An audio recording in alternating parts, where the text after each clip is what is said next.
Senhores telespectadores, já viram que estou com frio? Realmente este mês do Natal é um encanto, mas é um encanto muito frio, um encanto enregelado. Eu quis hoje vir aqui ao norte do país, estamos na Beira Alta, em Sernancelho. Sernancelho é uma terra linda, não imaginam como Sernancelho é bonito. Estou a falar-lhes num largo de Sernancelho que se chama Largo Aquilino Ribeiro, porque foi realmente aqui no concelho de Sernancelho que o grande Aquilino nasceu.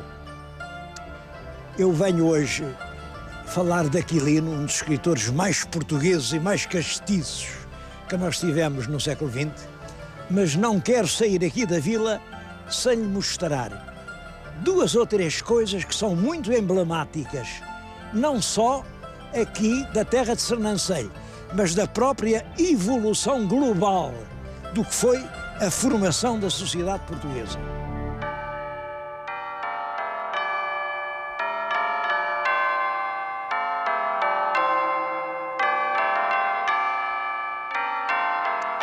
O pelourinho significa o concelho dos vizinhos, dos moradores que arroteavam estas terras e que depois se organizaram numa comunidade, o concílio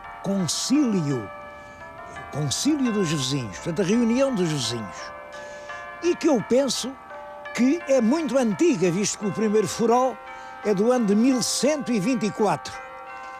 Ora, o forró, neste caso, é dado depois de já existir a reunião dos vizinhos. Portanto, podemos pensar que os moradores aqui se agruparam no século XI, talvez fins do século X, e eram eles aqui que, nesta sua pequena aldeia, governavam o território. E governavam porque, claro, tinham vindo os mouros tinham derrotado, tinham escavacado completamente a sociedade visigótica, os senhores das terras, os dóminos, tinham fugido e tinham ficado os camponeses sem ninguém que os governasse. Bom, é isso que faz surgir os grêmios dos vizinhos. Portanto, os grêmios dos vizinhos, temos ali o símbolo deles. É um pelourinho, aliás um pelourinho muito bonito. Aquele pelourinho é do século XVI, um pelourinho de lanterna do século XVI, mas que está a substituir outro pelourinho mais antigo. Eram menos bonitos, mas era uma coluna que significava o poder municipal, o poder dos vizinhos. Mas durante a Reconquista, os fidalgos, a classe dominante, os descendentes dos antigos senhores visigóticos, querem apoderar-se outra vez do solo. E aqui em Sernancelho, isto foi dado a uma ordem de cavaleiros, os cavaleiros de São João de Jerusalém, ou cavaleiros de Malta, e está aqui o passo da comenda dos cavaleiros de Malta. Hoje é um turismo de habitação, muitíssimo confortável, mas ele marca exatamente isso, a tentativa dos cavaleiros de se virem reapoderar da terra dos vizinhos. Eu não conheço em Portugal nenhum espaço tão simbólico como este. Aqui à minha frente, o Paço dos Cavaleiros, aqui ao meu lado, o emblema dos vizinhos. Vizinhos, isto é, os descendentes dos servos, e os cavaleiros, os descendentes dos senhores, agora aqui frente a frente. Bom, e bem junto deles, a igreja, uma igreja antiquíssima, aquela igreja, o que vem atualmente é uma igreja do século XII, mas que foi construída sobre os muros alicerces de uma igreja visigótica, portanto, uma das primeiras igrejas cristãs do território português. Esta terra de Sernancelho emociona-me, porque em poucas povoações portuguesas se encontram reunidos assim, aqui em poucos palmos de terra, os símbolos dos três poderes. O poder dos vizinhos, o poder da aristocracia terratenente e o poder do clero, poder silencioso, permanente, profundo, duradouro do clero português. Eu vim aqui para falar de um grande escritor, do Aquilino Ribeiro, e realmente não me ficou mal evocar primeiro estas três classes, porque Aquilino Ribeiro relaciona-se com as três. Aquilino Ribeiro é um escritor empolgado numa luta, num combate social, no combate pela justiça, no combate pela defesa dos pobres contra os ricos. Olha, um dos livros dele, os que causaram mais polémica, Quando os Lobos Uivam, é exatamente sobre isso, sobre a tentativa de destruírem os baldios e de se apoderarem deles. Mas todos os livros de Aquilino têm essa mesma profunda solidariedade com as classes que sofrem mais. Portanto, ele está contra o tal mundo dos senhores. Apesar disso, ele não é propriamente um vizinho da aldeia, não. Ele está mais ligado à Igreja Matriz. Ele vem a nascer aqui no Aldeia Perto, vamos já lá, é filho do pároco local. Bem, estamos no século XIX, ele nasce aqui em 1885, portanto, já com um relativo conforto, que nasce o grande escritor. Aliás, o pai e a mãe nunca o reconheceram oficialmente como filho, não podiam, naturalmente, mas ampararam-no, puseram-no a estudar, é aqui, e até pensavam fazer daquele menino tão vivo, tão inteligente, um virtuoso sacerdote do futuro. Ele chegou a andar no seminário. Imaginem um Aquilino Ribeiro seminarista. Ele não tinha jeito nenhum para isso, mas isso vamos ver.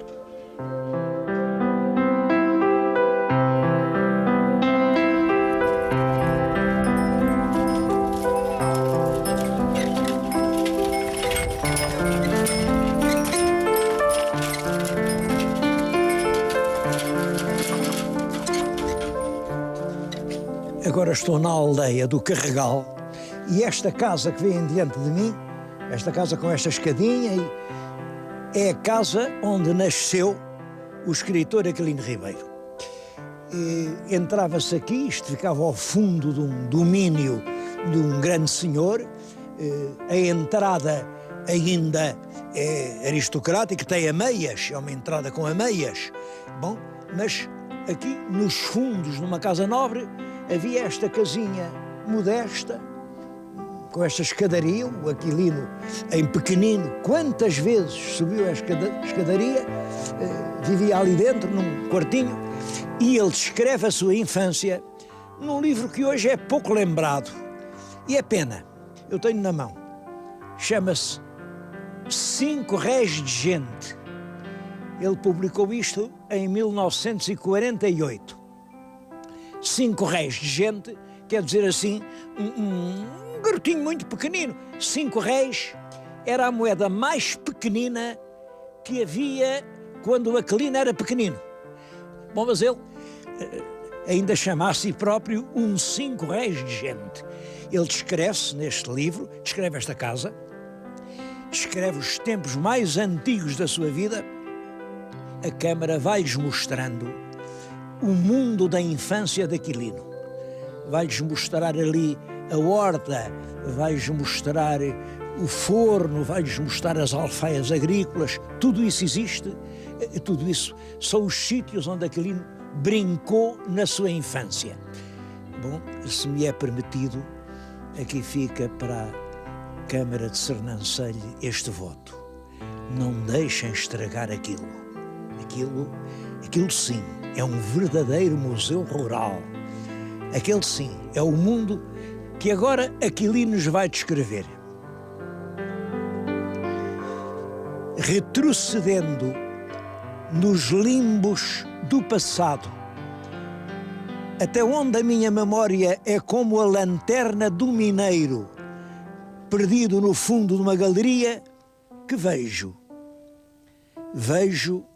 no grande e desmantelado pátio fidalgo a nossa casa, de lojas para animais e habitação, com a sua obsequiosa escadaria de pedra e um esgroviado sabugueiro a bater atónito nas vidraças que deitavam para o povo sempre que o suão soprasse mais forte.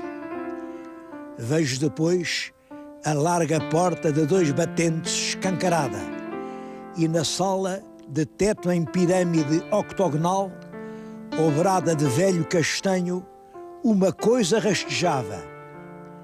Meu pai e minha mãe e uma mulherzinha magra e baça, casada nas Arnas, irmã do monge, dobravam-se muito interessadas a observar. Eu tinha vindo de fora com o Barzabu e, chegando-me diante, percebi que essa coisa cilíndrica, encartuchada em lãs, gatinhava.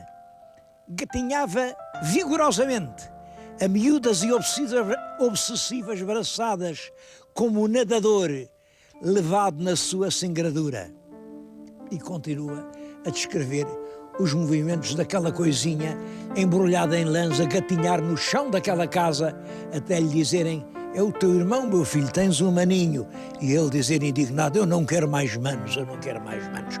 Este livro, Os 5 Reis de Gente, é dos menos conhecidos livros de Aquilino. E eu acho que merece hoje uma leitura muito mais atenta. Foi aqui que Aquilino esteve até aos seus 10 ou 12 anos, e daqui saiu porque os pais, o pai e a mãe, puseram-no a estudar. O rapaz dava provas de tanta inteligência, aprendeu a ler tão depressa, tinha jeito para o latim. É claro que aquele moço ia para padre e levaram-no daqui para o Colégio da Lapa. Vamos até à Lapa ver onde ele andou.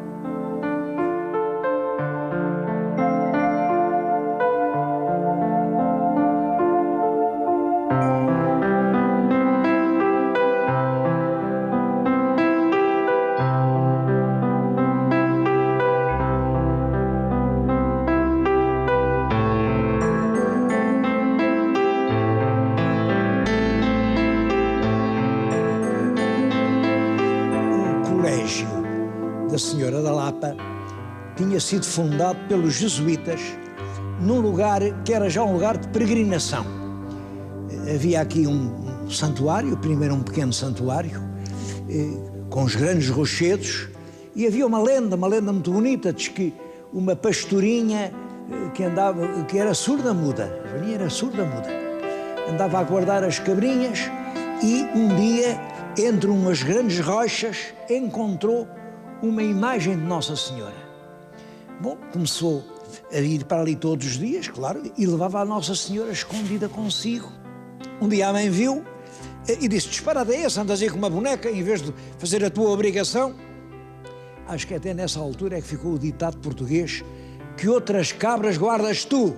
E pegou no diabo da boneca e deitou-a para a fogueira. Aí a menina, que era muda, disse: não queimes a imagem, essa é Nossa Senhora. Bom, toda a gente percebeu que era um grande milagre. A Senhora foi posta lá na sua gruta e assim nasceu, não se sabe quando, como nem quando, um culto pela Senhora da Lapa que alastrou por todo o mundo. É claro, este alastrar compreende-se, é que esta gente daqui, terras pobres, tinha que embarcar. Olha, iam para o Brasil, iam para a Índia, iam para Macau, iam para a China, iam para a Ásia, iam para a África, e em toda a parte há o culto da Senhora da Lapa. Olha, está aqui, bem perto de mim, um milagre de um português que se salvou, estava no Rio de Janeiro e salvou-se de uma epidemia da febre amarela, porque se lembrou da Senhora da Lapa. Isto são ex-votos. Enfim, um pouco de toda a parte de gente que rezou à Senhora da Lapa. Naturalmente, quando Pombal expulsou os jesuítas, o colégio fechou, depois teve muitos anos abandonado. Hoje o que estamos a ver é um reaproveitamento, já não é colégio, mas continua a haver peregrinos. Vem de todo o mundo ainda gente rezar à Senhora da Lapa. E portanto, aqui o pároco local transformou isto num centro de abrigo de peregrinos. Agora, as antigas celas dos professores e dos alunos são, enfim, quartinhos que abrigam os peregrinos da Senhora da Lapa. foi por aqui que andou, aquele nem pequeno, e ele toda a vida guardou na alma esta recordação. Não queria sair daqui sem lhes mostrar a igreja da Senhora da Lapa e o conjunto de rochedos que, a meu ver, fez nascer esse culto.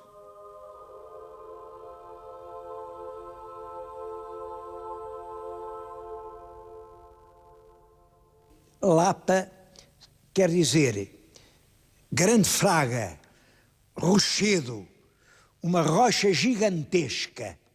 Bom, e realmente havia aqui uma rocha gigantesca, ela começa a muitas centenas de metros daqui, vai subindo, tudo isto é granito compacto, até que o cume era este, hoje foi escavado, meteram altares no meio da escavação, altares todos eles preciosos. Bom, e foi aqui que nasceu o culto da Senhora da Lapa.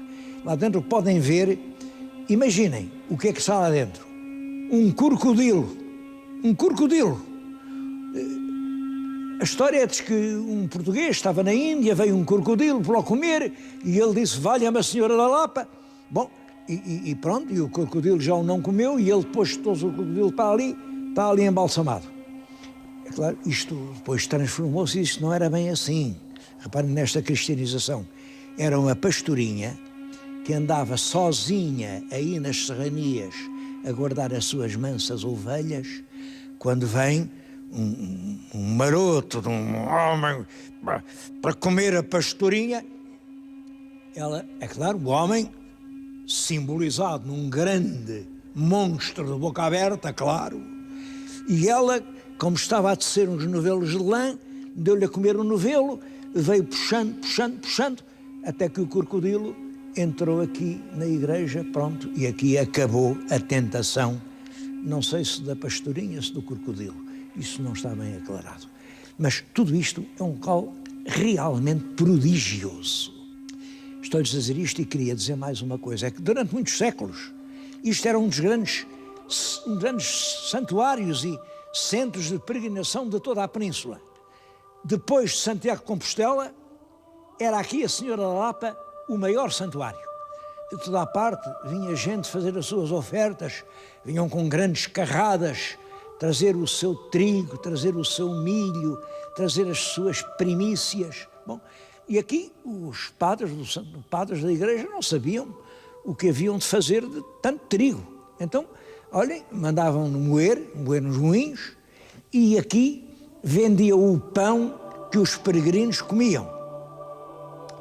Hoje já não trazem as ofertas do fruto das suas searas, mas continuam a vir peregrinos, continua a haver o pão da Senhora da Lapa e continua a vir de toda a parte gente que vem buscar o pão da Senhora da Lapa para o comungar, numa ideia de Eucaristia.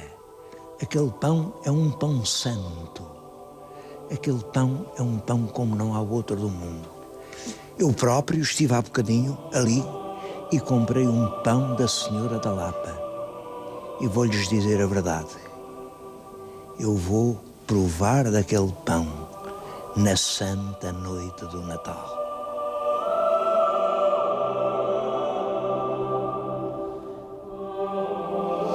As entranhas do rochedo foram escavadas e meteram vários altares.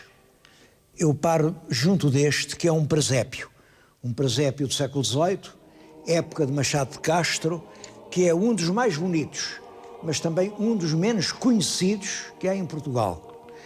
Olhem, e faço desta imagem o meu cartão de festas muito felizes, que de todo o meu coração desejo a todos os que estejam a ouvir este programa.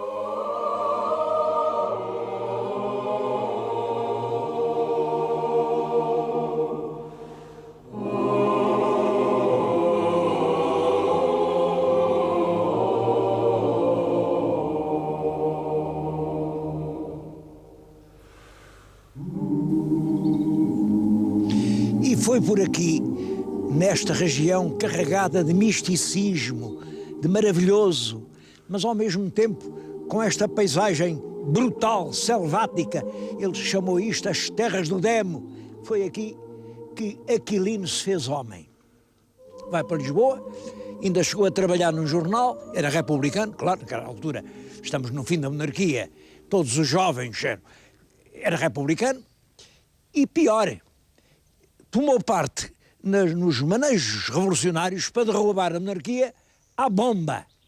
E estavam lá a fazer umas bombas na travessa do Carrião, isso ficou célebre.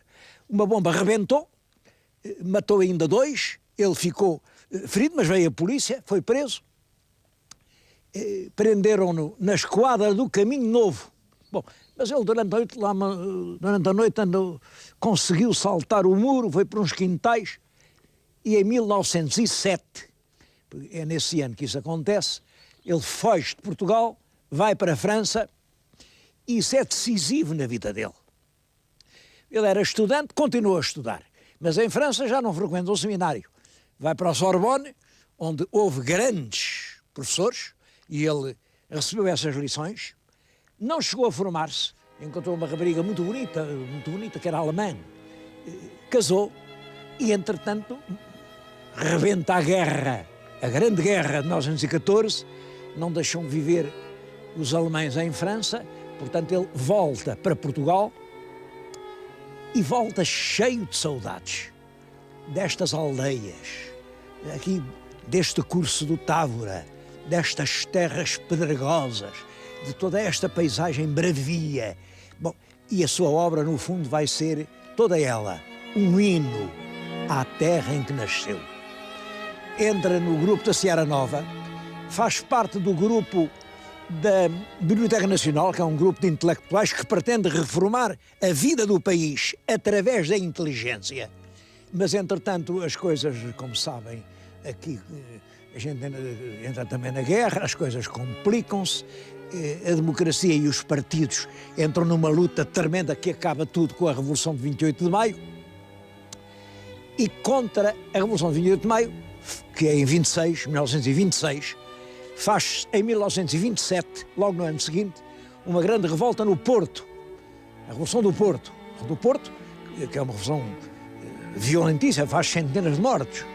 Bom, e o Aquilino, claro que está do lado dos revolucionários, claro. Isso obriga-o a ter que voltar a sair de Portugal. Está em França, ali por 1930 e tantos, volta a Portugal, então deixa-se de atividades políticas, embora tenha sempre mantido de uma coerência extraordinária a sua posição democrata, a sua posição de homem a favor do povo. Bom, e começa a escrever. As suas obras-primas saem ano a ano e durante muitos anos, posso dizer que até à morte, desde 1930 até 1963, Aquilino Ribeiro e os seus livros, saem um ano após ano, são a delícia dos portugueses.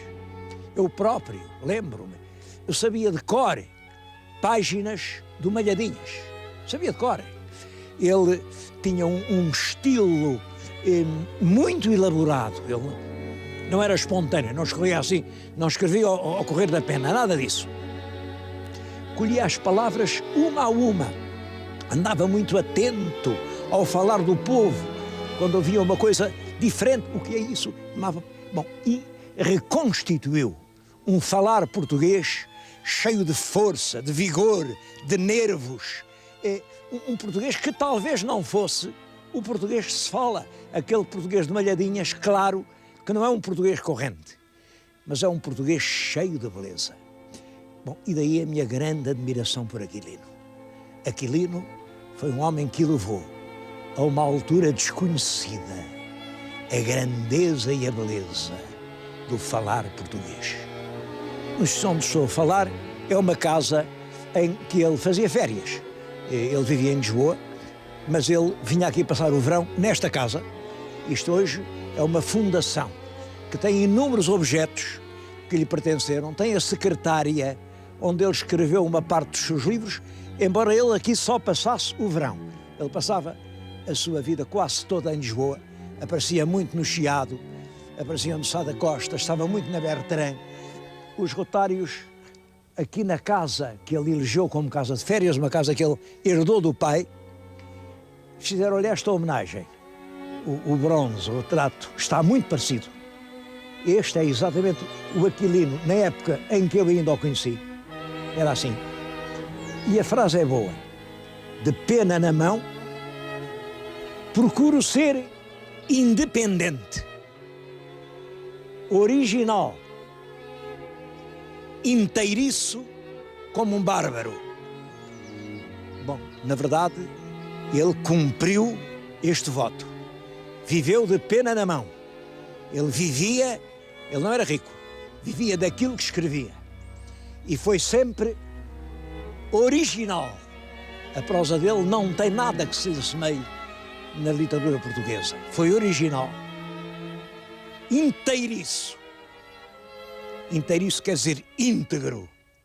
Não houve pressões, não houve forças que o fizessem mudar de ser aquele homem que era. Inteiriço como um bárbaro.